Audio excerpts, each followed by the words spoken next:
Finally here tonight, we're joined by the Mercyhurst contingent. Just a couple of notes before we get started. Mercyhurst season concludes with a final record of 24-9-4. This was Mercyhurst's fourth Frozen Four appearance.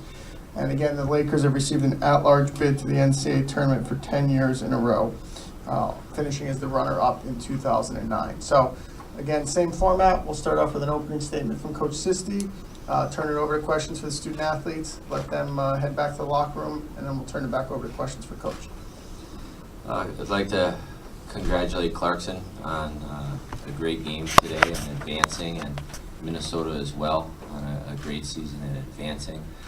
I'd like to thank everyone associated with putting on this tournament in Quinnipiac for an extremely professional job.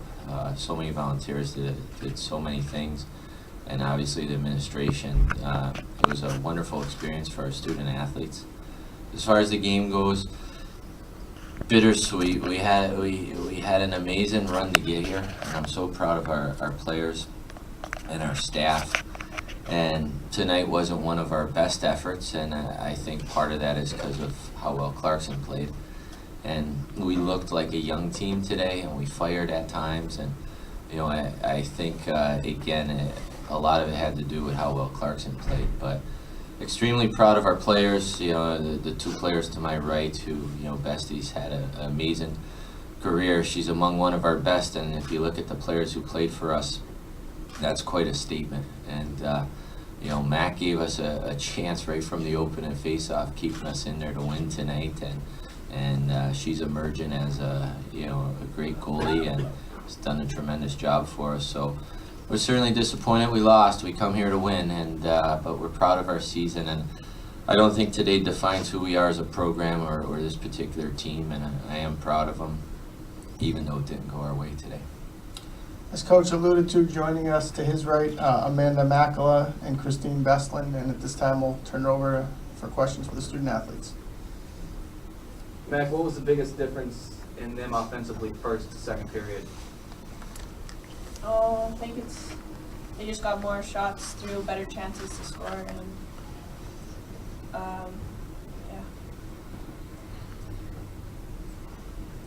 Kevin Noonan, USCHO.com. Christine, what was the feeling of the team after the first period? You're up 1-0, and after the first goal, you guys looked pretty excited. Yeah, we were very excited after that first goal, but we still were pretty disappointed in that period. So in the locker room, we knew we had to keep working our systems and keep working hard. We knew that we got lucky on that goal there, so we knew that we had to keep pushing our plays and working our systems because we couldn't get too confident in that first goal because we knew they were going to come out hard in the second. Best, did they kind of get you guys out of your comfort zone, and if so, how? Tonight, Clarkson, they did outplay us, but I'm still very proud of our team. No one thought that we were going to make it here to Frozen Four, so I think, tonight they did push us out of our comfort zone, but I just think that we didn't come and play our game tonight, and it's upsetting. No one wants to lose their last game of their career, but, tonight Clarkson outplayed us. For you, knowing that it was coming off the ice for the final time, and like Mike said, the career you've had here, can you put that feeling into words? It's upsetting.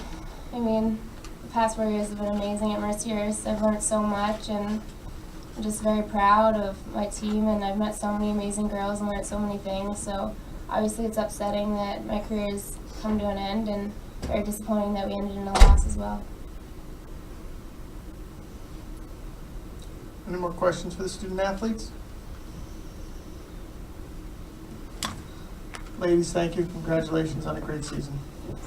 At this point, we will open it up for questions for Coach. Mike, do you feel like they were able to take you guys out of your comfort zone? I think physically they outworked us and they won more battles, and I just think that was the key.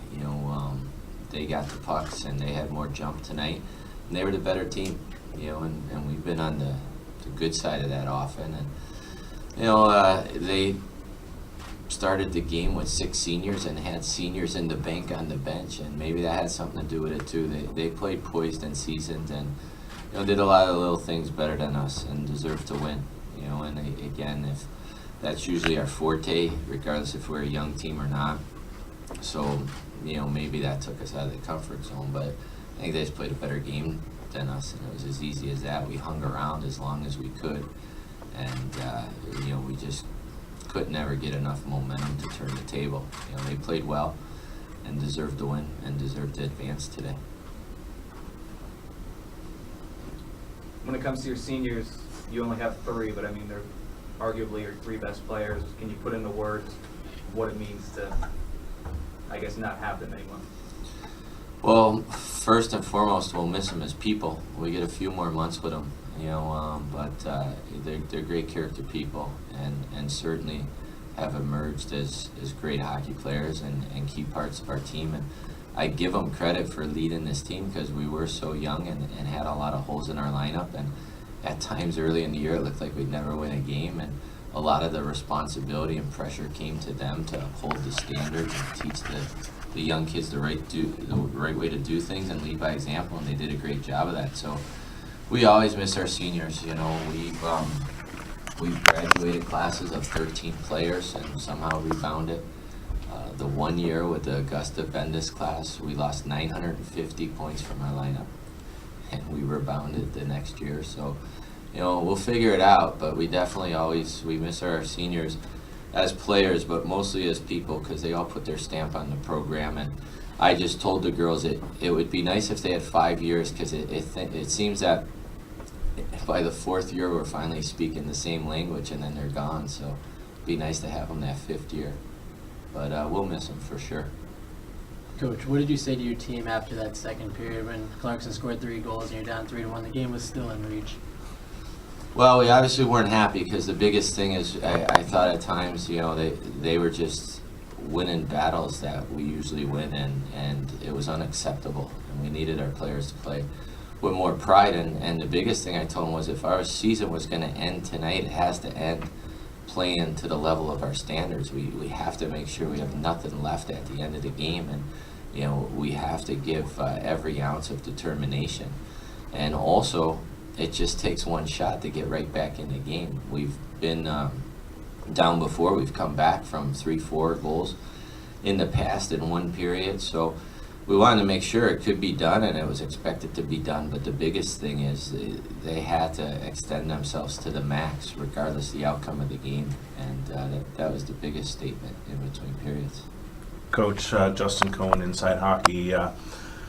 Does it give you a little bit of, I know that you are talking positive, that there has been a lot of positives, but does it make you feel good to know that this is a pretty young team and they've had this NCAA tournament experience now?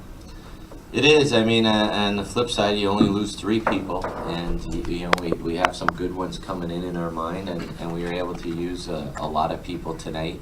We rolled all of our D, and all of our forwards got shifts. So, you know, yeah, I'm optimistic by nature. You know, we always try to figure out a positive spin on things. So I told the team again, we're disappointed with not only that we lost, but maybe even how we lost tonight.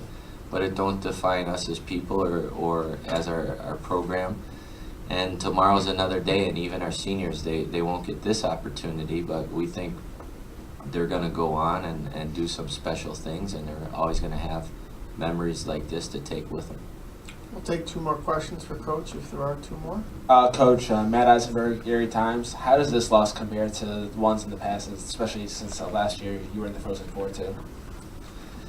I don't like losing, so they're all painful for different reasons. But I think maybe I'm maturing to not put it, like, to realize the sun's gonna come up tomorrow. But I think the season was so rewarding, and that's helpful. Like this particular team, again, we were young. We had the slow start. It didn't look like we could get in this tournament. We did get in the tournament. We played so well last weekend. They've been a good group to be around and a lot of fun. And so I think the biggest difference is we lost today. We're disappointed. But if we look at our body of work, this was a very successful season. And, you know, it's tough to lose and still feel good about it. But the season in whole was a big success for many reasons. And the team was great to be part of. And I think my staff's one of the best in the country, and they're all capable of being head coaches. And they did a wonderful job, working with this team as well. Take one final question. Who takes over the reins for best and assists and chipping? We'll find out. I know last year when we brought in 12 new players, I was asked the same question in September, like who's going to score for you, who's going to be your goalie, and I'll tell you the same thing I said then. I'm not sure. If no one does it, we're in for a long season. But every year we've had somebody do it, and we think we got enough people in that locker room, and again, we like our young kids coming in. It's up to my staff and myself and obviously the players to put on our jersey to figure it out. They're all going to get a crack to step into those shoes, and we've been fortunate enough. Every year somebody's done it, and I'm confident that'll happen again.